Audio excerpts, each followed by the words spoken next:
Hello, എല്ലാവർക്കും സുഖമാണെന്ന് വിചാരിക്കുന്നു. ഇവിടെ നല്ല മഴയാട്ടോ. അപ്പോൾ നമുക്കിന്ന് കള്ളപ്പം ചിക്കൻ കറി ഉണ്ടാക്കാം. അപ്പോൾ കള്ളപ്പം ഉണ്ടാക്കാൻ വേണ്ടിയിട്ട് ആദ്യം വേണ്ടത് പച്ചരി കുതിർത്തി വെച്ചത് വേണം, കള്ള് വേണം, തേങ്ങ വേണം, ചെറിയുള്ളി വേണം, നല്ല ജീരകം വേണം, വെളുത്തുള്ളി വേണം, പഞ്ചസാര വേണം. തേങ്ങ ഞാൻ ഒരു തേങ്ങയായിട്ട് എടുത്തത്. അരി ഞാൻ 3 ഗ്ലാസ് എടുത്തിട്ടുണ്ട്. 3 ഗ്ലാസ് പച്ചരി. കള്ള് ഞാൻ 1.5 ഗ്ലാസ് എടുത്തിട്ടുണ്ട് കേട്ടോ. അതിപ്പോൾ 1 ഗ്ലാസ് എടുത്തിട്ട് വെച്ചിട്ടുള്ളൂ, 1.5 ഗ്ലാസ് വേണ്ടി വന്നു.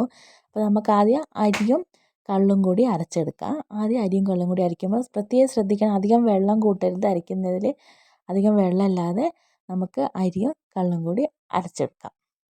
അത് അരച്ചെടുത്തതിൻ്റെ ശേഷം എന്താക്കണമെന്ന് വെച്ചാൽ തേങ്ങയും ചെറിയുള്ളിയും പകുതി തേങ്ങ മതി, ഫുള്ള് തേങ്ങ നമ്മളൊരു തേങ്ങ എടുത്തിട്ടുണ്ടെങ്കിൽ പകുതി തേങ്ങയായിട്ട് അരയ്ക്കാൻ എടുക്കേണ്ടത്. തേങ്ങ, ചെറിയുള്ളി, വെളുത്തുള്ളി, പഞ്ചസാര, നല്ല ജീരകം, ഉപ്പ്, എന്നിട്ട് കുറച്ച് കള്ളും കുറച്ച് വെള്ളം കൂടി കൂട്ടിയിട്ട് നമുക്കത് അരച്ചെടുക്കാം. അത് അരച്ചെടുത്തതിൻ്റെ ശേഷം അത് നല്ല അരയ്ക്കണം കേട്ടോ. അത് അരച്ചെടുത്തിട്ട് അവിടെ ആ മാവിലേക്ക് മിക്സ് ചെയ്തതിൻ്റെ ശേഷം നമുക്ക് എന്താക്കണം എന്ന് പറയുക, കപ്പി കാച്ചണം. കപ്പി കാച്ചാൻ അറിയില്ല എല്ലാവർക്കും. അപ്പോൾ കപ്പി കാച്ചുന്നതിന് അധികം അരി അരയ്ക്കരുത്. അരി ചെറുതായിട്ടൊന്ന് തരിയോടെ വേണം. അധികം അരി അരയ്ക്കുകയും ചെയ്ത് തരിയോടെ അരച്ചെടുക്കണം. അതേപോലെ തന്നെ ബാക്കി തേങ്ങ നമുക്ക് പകുതി തേങ്ങയിൽ എടുത്തുള്ളൂ, പകുതി തേങ്ങ നമുക്ക് ചതച്ചെടുക്കണം. അരയ്ക്കരുത്, ഒന്ന് ചെറുതായിട്ടൊന്ന് ചതച്ചെടുക്കണം. അപ്പോൾ കപ്പി കാച്ചാനുള്ള പച്ചരിയിലേക്ക് നമുക്കൊരു ഇത്ര അരിയോ ഒരു കൈ അത്ര എടുത്തിട്ടുള്ളൂ കേട്ടോ കപ്പി കാച്ചാനുള്ള അരി. അതിലേക്ക് നമുക്ക് എന്താക്കണം, ഒരു 1.5 കയ്യിൽ വെള്ളം ഒഴിച്ചിട്ടൊന്ന് അരച്ചെടുക്കുക. അരച്ചിട്ട് അതേപോലെ തന്നെ പാത്രം അടുപ്പത്ത് വെച്ചിട്ട് നല്ല കുറച്ച് വെള്ളം ഒഴിച്ചിട്ട് നല്ല ചൂടാക്കിയിട്ട് ഗ്യാസ് നല്ല കൂട്ടി വെക്കണം. എന്നിട്ട് നല്ല ഇളക്കി കൊടുക്കണം. കൈ എടുക്കാതെ ഇളക്കി ആ വെള്ളമൊക്കെ വറ്റിച്ചെടുക്കണം. വെള്ളം വറ്റിച്ചെടുക്കുമ്പം അത് നമുക്ക് നല്ല ഡ്രൈ ആയി മാവായി കിട്ടുമ്പോൾ എന്താക്കണം, അത് നമുക്ക് തണുത്തതിന് ശേഷം ഒന്ന് ജാറിൽ വെച്ചിട്ട് അരച്ചെടുക്കണം. തണുത്തതിന് ശേഷം കുറച്ച് വെള്ളം കൂടി ഒന്ന് അരയ്ക്കുമ്പോൾ നല്ല ലൂസായി കിട്ടും. എന്നിട്ട് അതെല്ലാം കൂടി ഇപ്പോൾ നമ്മൾ അരച്ച് വെച്ച മാവിലേക്ക് അതും കൂടി ഇട്ടിട്ട് നല്ല മാവ് മിക്സ് ആക്കിയിട്ട് മൂടി വെക്കുക. ഞാൻ രാത്രിയാണ് ഇതാക്കിയത്, മാവ് കൂട്ടി വെച്ച് രാവിലെ ആയിട്ട് ഞാൻ ചുട്ടത്. അപ്പം നല്ല മാവ് നല്ല പൊന്തി വരും. ഞാൻ ഈസ്റ്റ് ഒന്നും ഇടാറില്ല, പഞ്ചസാര ഇട്ടിട്ടുണ്ട്, പിന്നെ കള്ളുണ്ട്. അപ്പോൾ ഈസ്റ്റ് ഒന്നും ഇടാറില്ല. ഇതാ കപ്പി കാച്ചത് ഇങ്ങനെ വന്നിട്ടുണ്ട്. ഇനി ഇത് തണുത്തതിൻ്റെ ശേഷമാണ് നമ്മൾ എന്താക്കണം, ജാറിലിട്ടിട്ട് ഒന്നും കൂടി ഇത് അരച്ചിട്ട് നമ്മൾ മാവിൽ മിക്സ് ചെയ്തെടുക്കണം.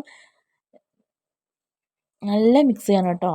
അതിൽ പിന്നെ അരയ്ക്കുമ്പോഴും നല്ല അരച്ചെടുക്കണം, അല്ലെങ്കിൽ ഇങ്ങനെ ഉണ്ട നിൽക്കും.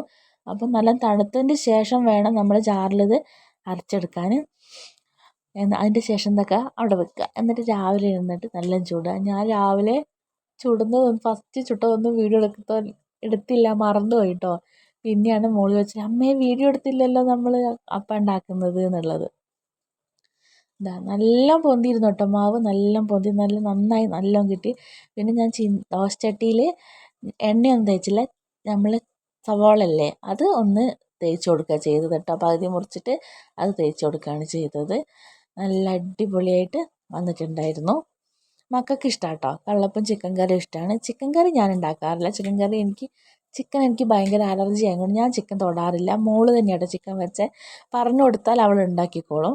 രാജീവേട്ടൻ വെക്കും. പക്ഷെ ഇന്ന് ഒഴിവില്ലാത്ത ദിവസം കൊണ്ട് അവൾ തന്നെയാണ് ചിക്കൻ കറിയൊക്കെ ഉണ്ടാക്കിയത്. എല്ലാം അവൾ പറഞ്ഞു കൊടുത്തത് ഇത്ര ഇടണം എന്നുള്ളത്. എനിക്ക് ഭയങ്കര അലർജിയാണ്. ചിക്കൻ തൊട്ട് കഴിഞ്ഞാൽ എൻ്റെ കൈയും കാലൊക്കെ ചൊറിയും. കൈയൊക്കെ ഭയങ്കര ചൊറിഞ്ഞ് തോലൊക്കെ പോവും. ആദ്യമൊന്നും ഉണ്ടായിരുന്നില്ല, ഇപ്പോൾ കുറച്ചായിട്ടുള്ള ഒരു 6 മാസം അത്രേ ആയിട്ടുള്ളൂ. പണ്ടേ അങ്ങനത്തെ പ്രശ്നമായിരുന്നു, ഡോക്ടറെ കാണിച്ചതൊക്കെ നിർത്തിയതായിരുന്നു. പിന്നെ ഇപ്പം പിന്നെയും തുടങ്ങി.